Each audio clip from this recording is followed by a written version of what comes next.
Zdravím z Lochnesky.cz. Toto video je určeno všem, kteří hledají nějaké informace o ubytování v Anglii. Toto jsou poté témata, která probereme. Některá z toho jsou jasná, jako je například výběr místa, avšak doufám, že zde naleznete i informace, které pro vás budou nové. V průběhu tohoto videa se budu odkazovat na různé weby, jejich seznam poté naleznete v článku zde na Lochnesce.cz, s tím, že toto je to video, které nahrávám a pod ním jsou právě veškeré odkazy, které dneska probereme. S tím, že jestliže se díváte na YouTube, tak odkaz na tady tento článek naleznete v jeho popisku. Pojďme se ovšem podívat teďka na to ubytování v Anglii. Takže při výběru místa je třeba vzít v potaz 3 aspekty. První z toho je lokalita, kde je třeba si zapamatovat, že čím historičtější, větší, slavnější město, tak ten nájem tam bude poté drahší. Jestliže si teda plánujete dostat do Londýna, tak co se týče centra, tak to je velice drahé a třeba i začínající právníci, kteří mají už docela dobrý nástupní plat, si musí sehnat ubytování s dalšími 3, 4, 5 lidmi, aby ten nájem pokryli. Jestliže pojedete do nějakého menšího města, které není vůbec známé, tak ta cena toho podnájmu bude značně menší. Také města s dobrými školami jsou poměrně drahá, ale potom třeba tam budou levnější čtvrtě. Nejdůležitějším faktorem bude asi práce, s tím, že se doporučuji ještě předtím, než vyjedete do Anglie, podívat po vaší profesi. Jestliže tady potom mám odkaz na hledání práce, kde naleznete místa pracovních inzercí, takže já nevím, podívat se po internetu, stránky pracovních agentur, stránky konkrétních firem a podobně. Jestliže jste teda úzce specializovaná osoba, třeba, já nevím, ošetřovatelka nebo cokoliv, učitelka a podobně, tak doporučuji se podívat ještě na tady tuto profesi v Čechách a o pracovní pozice požádat. Znám takto pár Čechů, kteří si pracovní pozici zajistili ještě před výjezdem z Čech, takže je třeba zkoušet rozeslat spoustu e-mailů a podobně a třeba se na vás usměje štěstí. Tady právě v tom článku o hledání práce poté naleznete více informací. Jestliže si hledáte nějakou pozici, kde žádnou kvalifikaci nepotřebujete, jako je například práci v restauraci nebo práce přes agenturu a podobně, tak doporučuji větší města, kde je samozřejmě těch pracovních pozic více. Jestliže však uvažujete o práci jako osoba samostatně výdělečně činná, kdy, já nevím, pozice zahradníka nebo, já nevím, nany a podobně, tak je třeba, nebo tak bych asi vzala v úvahu se odstěhovat do města menšího, kde si uděláte renomé, ti lidi si o vás řeknou a myslím, že se tam trošku lépe uchytíte. Nejlepší by bylo, kdybyste měli samozřejmě nějaké známé v Anglii, je třeba je přesvědčit, že vás potřebují ubytovat na ten týden, 2, nebo delší dobu, než si naleznete práci a nějakým způsobem se osamostatníte. Co se týče výběru typu domu, tady je potom odkaz na slovní zásobu, takovou mini slovní zásobu. Co se týče výběru typu domu, tak zde máte v podstatě 3 možnosti. První je koupě domu, to tady pokrývat nebudu, to je docela komplexní, avšak pro většinu z nás budou přicházet v úvahu tady tyto 2 možnosti. Jedna z toho je rented house, což je podnájem, a druhá z toho je shared house, což je sdílení domu. Co se týče toho podnájmu, tak to si v podstatě zaplatíte celý dům, anebo zaplatíte nájem v celém bytě, s tím, že to je pro někoho, kdo je finančně zabezpečený, má rodinu nebo chce určité soukromí. Co se týče toho shared houseu, tak výhoda je v tom, že se o ten nájem podělíte s dalšími lidmi. Shared housey můžou být cokoliv od 2 lidí až po, já nevím, 10 lidí, záleží na vašich pracovních prostředcích, na vašich finančních prostředcích a také na tom, zda vás někdo podvede nebo ne. Nějaké případy jsou, kdy někdo slíbí Čechům, většinou se to stává takto právě těm přistěhovalcům, že někdo slíbí někde nějaké ubytování a potom tam přijdete a bydlíte s dalšími 3 lidmi v jednom pokoji, takže na to je třeba si dát pozor, to pokryju později. Výhodou teda je, že budete sdílet ten nájem, že budete sdílet i poplatky za elektřinu, plyn a podobně, což pokryjí později. Poznáte nové lidi, což je výhoda, jestliže přijedete do nového města, nikoho neznáte, bojíte se někoho oslovit, nejste si jistí s angličtinou, tak v tom bytě se trošku otrkáte, seznámíte se a snad vás potom vezmou někam ven a podobně. A samozřejmě si procvičíte angličtinu, takže jestliže se pro tady tuto možnost shared house rozhodnete, tak doporučuji nejít do podnájmu s Čechy, s Poláky, Slováky, ale opravdu s cizinci, anebo nejlépe samozřejmě s Angličany. Co se týče hledání ubytování, tak možností je více, ale pokryju pouze dvě zásadní. Jedna z toho je hledání přes agentury a jedna z toho je hledání po internetu online. Já osobně upřednostňuji tuto možnost. Jestliže třeba neumíte dobře anglicky nebo si nejste jistí, jestli zvládnete napsat nebo odpovědět na inzerát, tak možná doporučím tu agenturu. Co se týče té agentury, tak ty jsou kolikrát bezplatné. V podstatě záleží na té agentuře. Za co si nemůžou účtovat, tak to je za ukázání různých domů. Takže jestliže vy jim řeknete nějakou představu, oni vás vezmou do 10 domů, vy si žádný nevyberete, tak po vás nemůžou chtít žádné peníze. Platíte tehdy, a to ne vždy, když s nějakým bytem nebo s nějakým domem budete souhlasit, s tím, že většinou je tady tato služba bezplatná, protože většinou náklady té agentury pokrývají ti majitele, kteří chtějí někoho, aby jim sehnali, takže tím pádem to je pro vás bezplatné. Druhou možností jsou ty webové stránky, s tím, že moje nejoblíbenější je Gumtree.com. Tady se podíváme. Možnosti jsou dvě. Buď je podání vlastního inzerátu, což je možnost zde. Zde stačí zmáčknout na post.net a tady si vyberete region a zaškrtnete všechno, co je potřeba. Mám dojem, že co se týče podávání inzerátu na ubytování, tak jsou pouze 2 bezplatné a za zbytek byste si museli platit. S tím, že ale ty 2 bezplatné by měly být naprosto postačující, protože jestliže se stěhujete a už jste si vybrali město, tak tam napíšete, co je potřeba a to na tom webu poté zůstane. Jestliže se ovšem chcete podívat na nějaké nabídky a podobně, je to pro vás jednodušší, tak tomu můžete učinit potom zde. Po levé straně je seznam regionu nebo měst, takže jestliže se třeba bavíme o Londýně, tak je třeba zmáčknout nebo kliknout jenom na Londýn. Tady nás zajímá tady tato položka byty a domy a nadále nás zajímají tady tyto 3 možnosti, nebo v podstatě jenom 2. Tady toto je for rent, což znamená k pronájmu a tady toto znamená právě to sdílení toho domu. Takže se podíváme třeba na sdílení. Offered znamená nabídka, což chceme. A zde máme nádherný přehled veškerých dostupných domů nebo bytů. Naši představu potom můžeme ještě tady zmenšit s tím, že třeba jestliže chcete, já nevím, si můžete dovolit platit jenom 100 liber, 70 liber týdně, tak potom můžeme zadat maximum 70 liber týdně a vyjedou vám jenom ty, které do tady této cenové relace spadají. Co se týče tady tohoto, tak to je většinou za týden, ne za měsíc. Takže tady máme veškeré nabídky domů do 70 liber týdně, co jsou v Londýně. Můžeme jakoukoliv nabídku rozkliknout. Zde vidíme kontaktní detaily, takže jestliže máte zájem, tak jenom stačí jednoduše zavolat anebo poslat e-mail a požádat o více informací nebo o prohlídku domu. Veškerá tady toto služba je zdarma.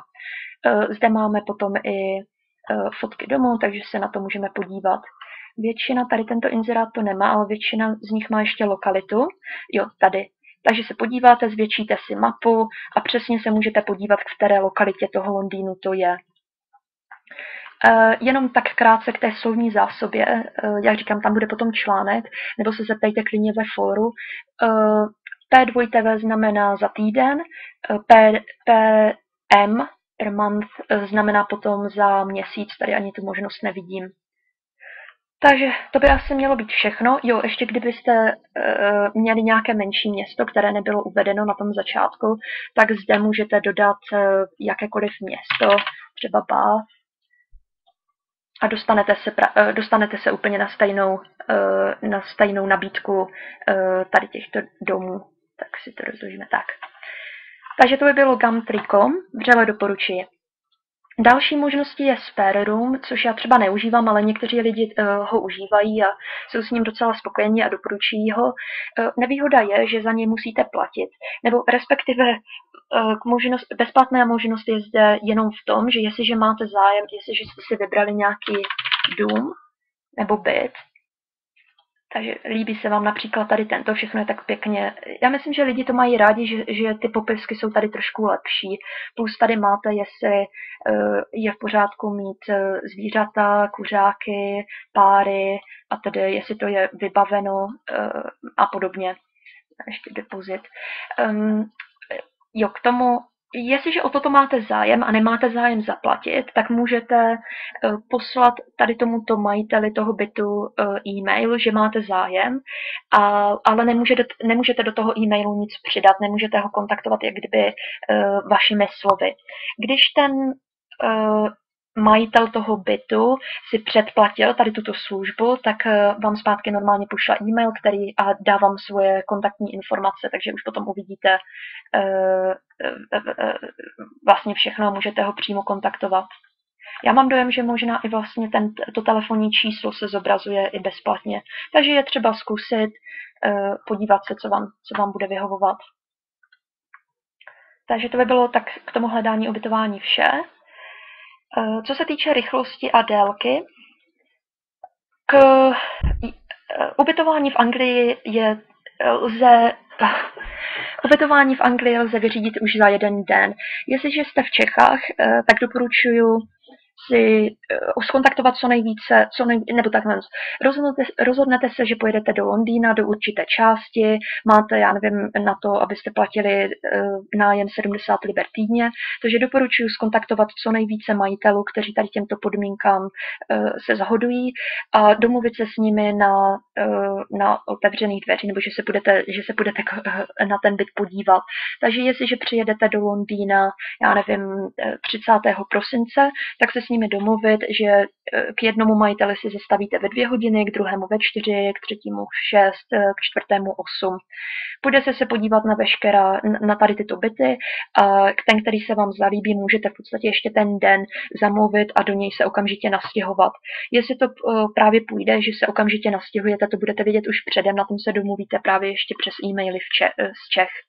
S tím, že jestliže třeba přijedete do Anglie až v noci, já nevím, byla dlouhá cesta autobusem nebo letadlem, tak je možnost si třeba zarezervovat hotel a úplně stejně se domluvit právě ještě předtím, než vyjedete do té Anglie s těmi majiteli, že se budete podívat na druhý den v 8, v 10, 12, ve 2, ve 4 a podobně a potom opět si vybrat byt a nastěhovat se tam ještě ten den.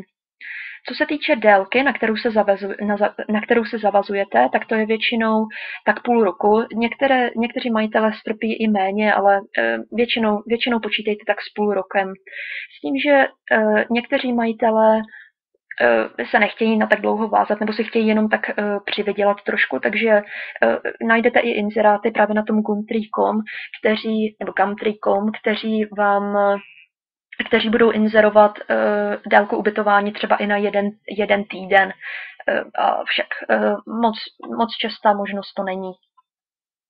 Co se týče ceny, toto je docela složité, protože zaprvé, jak jsem říkala, bude se to odvíjet od toho, v jaké lokalitě bydlíte a samozřejmě podle stavu toho bytu.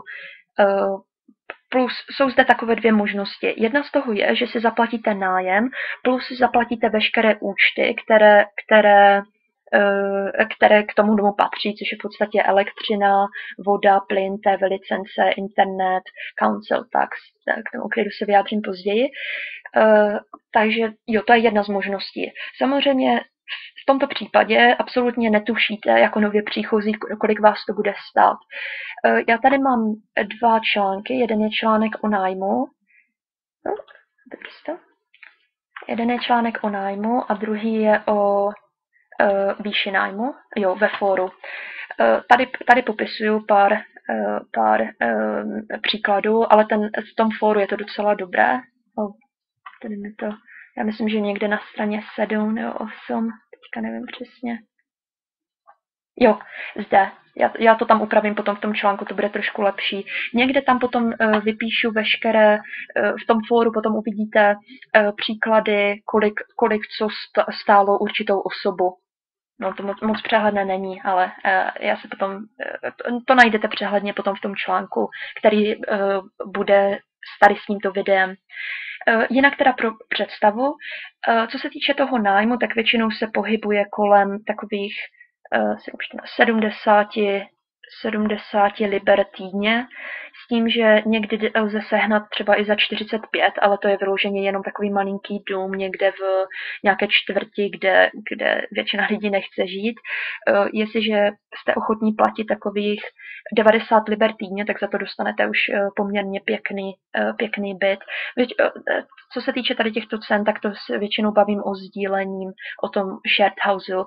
Co se týče podnájmu, tak to bude mnohem dražší. K porovnání cen doporučuji jít na ten Gumtree, který jsem ukázala v předchozím slajdu, a tam se podívat přesně, kolik co stojí, v jaké čtvrti, kolik co stojí. Tam budete mít úplně naprosto jasnou představu, kolik tak můžete očekávat. Co se týče toho shared houseu, tak zde jsou ty dvě možnosti, jak už jsem naznačila. První byl, že teda zaplatíte ten nájem plus veškeré tady tyto účty zvlášť.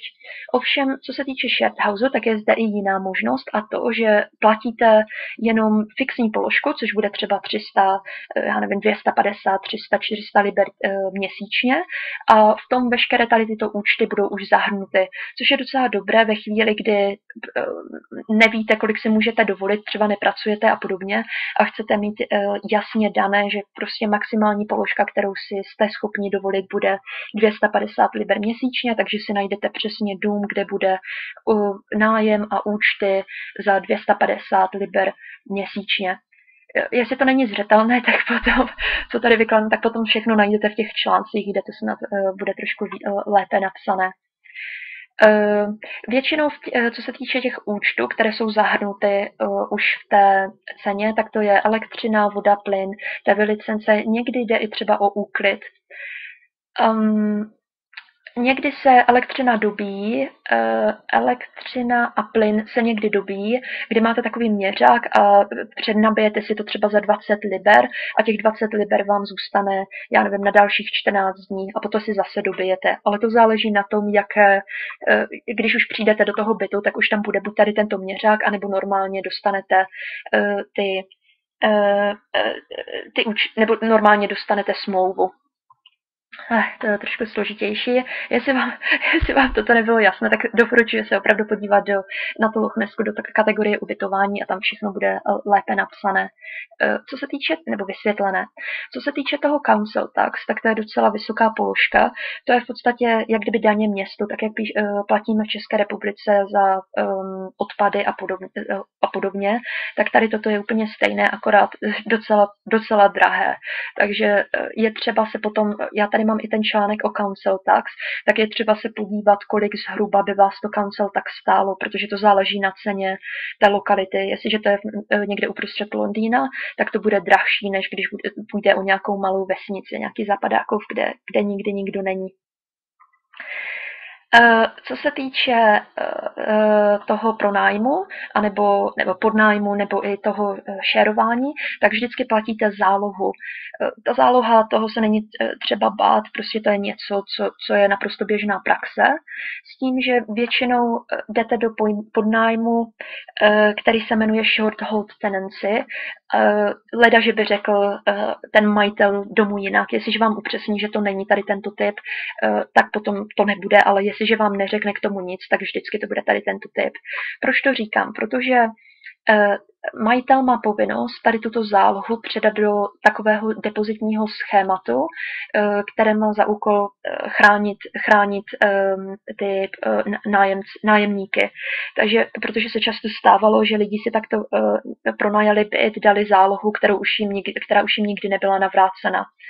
normálně ta záloha je splatná poté, co opustíte nebo podáte výpověď s tím, že bude navrácena samozřejmě teprve tehdy, když splníte veškeré podmínky. Takže jestliže jste tam bydleli 2 roky, podmínkou bylo, že tam zůstanete alespoň půl roku, neuděláte žádný binec, nic neukradnete a tedy, tak za 2 roky vám to po té, co se prostě budete opouštět ten dům, tak vám majitel tady tuto zálohu předá. Jestliže jste v tom domě bydleli třeba jenom 3 měsíce, kdežto ve smlouvě bylo, že budete bydlet 6 měsíců, tak vám při vaší výpovědi ten majitel tu zálohu nemusí předat. Co se týče teda toho depozitního schématu, tak majitel má povinnost ten depozit předat, nebo tu zálohu předat tady tomuto servisu do 14 dnů a vy máte potom nárok na číslo, jakby referenční číslo právě tohoto depozitu. S tím, že kdyby k tomuto nedošlo, tak si poté tady můžete stěžovat nebo jemu a říct, jako jak si to představuje, že vám to číslo nedal a že ho udáte s tím, že oni už by se měli bát a normálně by vám to měli, nebo měli by to do toho schématu dát. Takže na co si dát pozor? Něco už jsem zmínila. První je smlouva. Ta není povinná. Ta smlouva může být i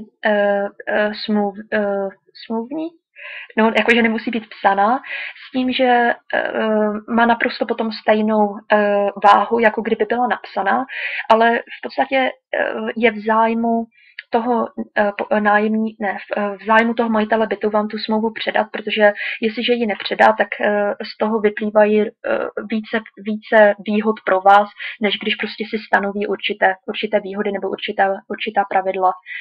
Tu smlouvu budete také potřebovat nebo nějaký doklad o adrese při otevírání banky, při registraci s lékařem a podobně. Takže pokud možno, tak o tu smlouvu požádejte s tím, že nevidím důvod, proč by vám ji ten majitel neměl dát. Druhá věc, kterou vám musí vždycky dát majitel, je takzvaná rentbook, což je knížka nebo takový sešitek, kde když vy mu předáte měsíčně peníze, tak on vám musí zaznačit, že je předal a tam se podepsat. Také ve chvíli, kdy se stěhujete do nového domu, tak je třeba si přepsat měřidla vody, plynu, elektřiny, jinak budete platit za předchozího majitele toho domu nebo za předchozího nájemníka. Není to tak vždy, někdy se s nimi dá domluvit, že jim zavoláte potom a zeptáte se, nebo řeknete, já jsem se nastěhovala před půl rokem, vy mě účtujete někdy rok zpátky, já chci platit jenom za půl roku, ale lepší praxe je si ta měřidla obsat a třeba požádat toho majitele bytu, ať vám tam zavolá do té společnosti, on bude vědět, jakým způsobem zjistit, u jaké společnosti je. A tyto účty, voda, plyn, elektřina a podobně přepsat na vás. Druhá věc je vždycky zkontrolovat vodu, plyn, elektřinu, že všechno funguje, jak má. Takže ve chvíli, kdy půjdete, podíváme se i zde. Jestliže se půjdete podívat na ten byt, tak je třeba si ho prohlídnout. Je třeba si prohlídnout, jestli funguje elektřina, jestli funguje teplá voda, jestli funguje boiler, zda tam není plíseň, šváby, jestli třeba není někde nějaký nepořádek. Spousta lidí má ve zvyku nechávat nábytek, nebo předchozí nájemníci si třeba nastěhovali, naházeli ten nábytek, nebo objednali si nový nábytek, ten nábytek starý hodili do zahrady a tam to prostě takto nechali. Takové základní věci, to je povinnost majitele je ušetřit a v podstatě ten dům je naprosto v nevyhovujícím stavu, takže je třeba se tak trošku porozhlédnout. Tady potom mám odkaz, to je jenom příklad, protože tady toto je v Rotherhamu, ale co se týče tady těchto problémů s majiteli, právě těmi základními, což jsem říkala, jako je třeba, plíseň, třeba něčeho si nevšimnete, nastěhujete se a potom zjistíte po týdnu, že vám nejde boiler, půjdete za vaším majitelem, budete to chtít opravit, on odmítne, tak potom můžete skontaktovat takzvaný Environmental Health, což je organizace, která bezplatně pomáhá nájemníkům domoci se svých vlastních práv. Nemusíte se vůbec obávat, protože spousta lidí spousta lidí má strach jim zavolat, protože si potom řeknou, no jo, já jim zavolám, můj majitel z toho bude mít problémy a za týden mě vyhodí. Tak toto nefunguje, ti majitele to ví, protože jestliže vás chce někdo vyhodit, tak vám musí dát písemnou smlouvu nebo písemné oznámení, musí vám dát přesné datum, kdy na tom vystěhování trvá, takže oni ví, že prostě si tady toto dovolit nemůžou, protože jinak, když byste je udali, tak z toho budou mít vysoké pokuty a problémy. Takže ve chvíli, kdy dojde k nějakém právě tady tomuto narušení těch práv, což je, no jak říkám, teplá voda, elektřina a podobně, a to i v průběhu toho období, kdy tam bydlíte, třeba i za rok, tak můžete vždycky kontaktovat Environmental Health ve vašem městě a požádat je, aby přijeli. Bezplatně přijedou, podívají se a toho landlorda, toho majitele bytu skontaktují za vás. Tady tato agentura, to Environmental Health, se zabývá i dalšími věcmi a to je třeba, já nevím, tady píšou, jestliže máte hlučné sousedy, nebo jste si všimli, že někdo se chová jak nemá, že tam někdo, já nevím, kouří trávu nebo cokoliv, co vám vadí, tak jim můžete zavolat, nebo myslím, že zavolat v některých městech to můžete udělat i přes e-mail, tady bude někde kontakt a oni přijedou. Jo, tady je úplně všechno, čím se zabývají, tady jsou dokonce i blechy a podobně. Takže to je jedna z agentur, na které se můžete podívat, nebo na kterou se můžete obrátit ve chvíli, kdy je něco špatně. A další je Citizen Advice Bureau. Citizen Advice Bureau je úplně super charita, nebo to vlastně ani není charita, nevím, možná to je v provozu za spolupráci vlády, nevím. Citizen Advice Bureau je poradna pro občany. Je naprosto bezplatná a výhodou je, že když přijdete, tak vám poradí úplně naprosto s čím. Samozřejmě se to bude odvíjet od znalosti a ochoty těch pracovníků, ale v podstatě by vám měli pomoct úplně se vším, ať už to je, jak tady píšou, pomoc s právníky, s penězi, úplně s čímkoliv. Takže to platí i pro ten byt. Ve chvíli, kdy máte nějaký problém, s čím si nejste jistí, myslíte si, že prostě máte na něco nárok, k čemu se vám nedostává a podobně, tak si vyhledejte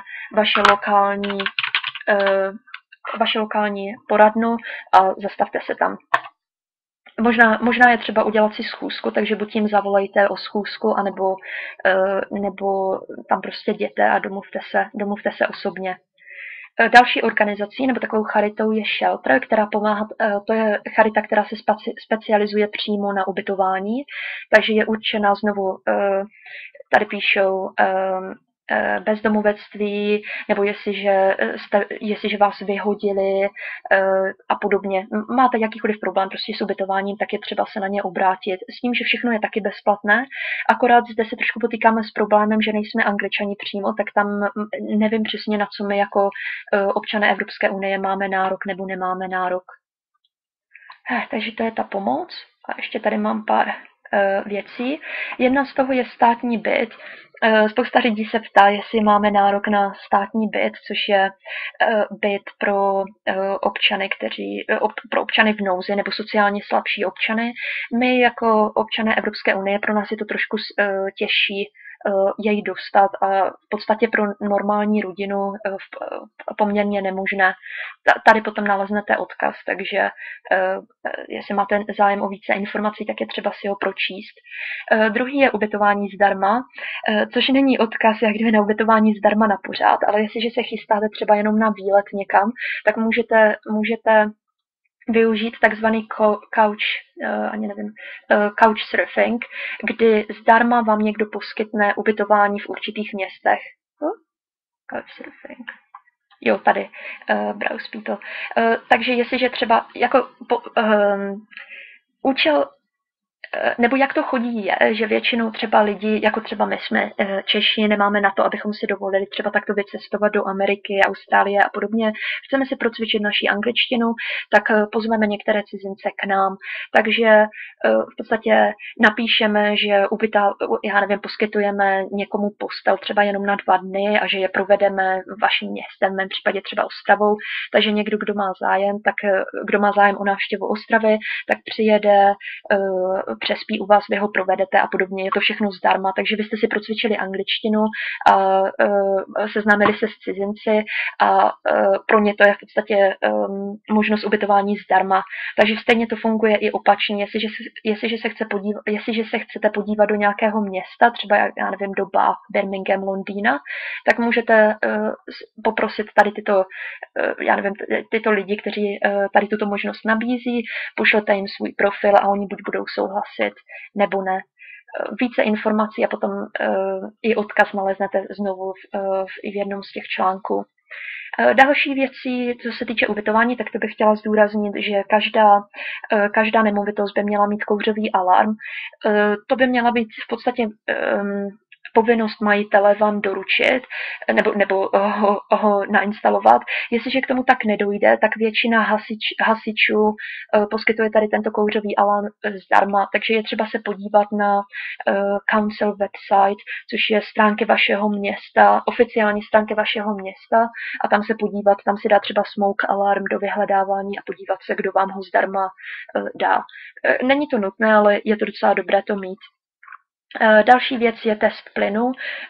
Povinnost vašeho majitele je, že vám každý rok přijde zkontrolovat plyn, jestli vám neuniká a podobně. Poslední věcí, kterou dneska zmíním, je výběr dodavatele vody, elektřinu a plynu. Jestliže se nastěhujete do bytu nebo do domu v Anglii poprvé, nemáte vůbec žádnou představu, kolik vás bude stát voda, plyn, elektřina, tak doporučuji šetřit. Znám spoustu lidí, kteří prostě vytápěli, vařili a podobně, nevšímali si vůbec těch poplatků a můžou být opravdu velké. A to tehdy zejména, když nevíte, u jakého dodavatele elektřiny, vody nebo plynu jste. Takže jestliže někdo před vámi, nebo takhle, vy vždycky zdědíte toho dodavatele, který měl ten majitel před vámi. Takže jestliže to byl někdo, kdo někomu naletěl, nebo kdo si to nikdy nezjišťoval a byl nebo prostě ani neměl zájem si to mohl dovolit platit a je u nejdražšího dodavatele vody, elektřinu a plynu, tak toto po něm zdědíte a bude vás to stát spoustu peněz. Takže je třeba být trošku opatrný a počkat, nějak trošku šetřit a počkat si na první účet, podívat se, kolik vás to bude stát a podobně, ať máte nějakou představu. Jestliže anglicky umíte dobře, tak já potom tady nechávám ještě odkazy na stránky, kde vám napíšou, jak si tohoto dodavatele změnit. Jestliže nejste schopni, tak nepanikařte, nebudete jediní, ani Angličani sami si ho kolikrát nemění, ale jestliže máte zájem ušetřit a podívat se na to pořádně, tak potom tady v těchto článcích je napsaný anglický návod, jakým způsobem to máte udělat. Mně se o tom moc nechce teďka mluvit, protože ono to je docela dlouhé a já to nemůžu vysvětlit úplně komplexně, protože jestliže máte třeba ty měřidla vody na místo účtu, tak to je jiná situace, než kdybyste měli účty a podobně, takže jako já nejsem schopná to prostě pokrýt. Dobře, už to by asi mělo být vše k ubytování, takže doufám, že jste tady toto video považovali za hodnotné a jestliže máte jakýkoliv jiný dotaz, tak se obraťte ve fóru.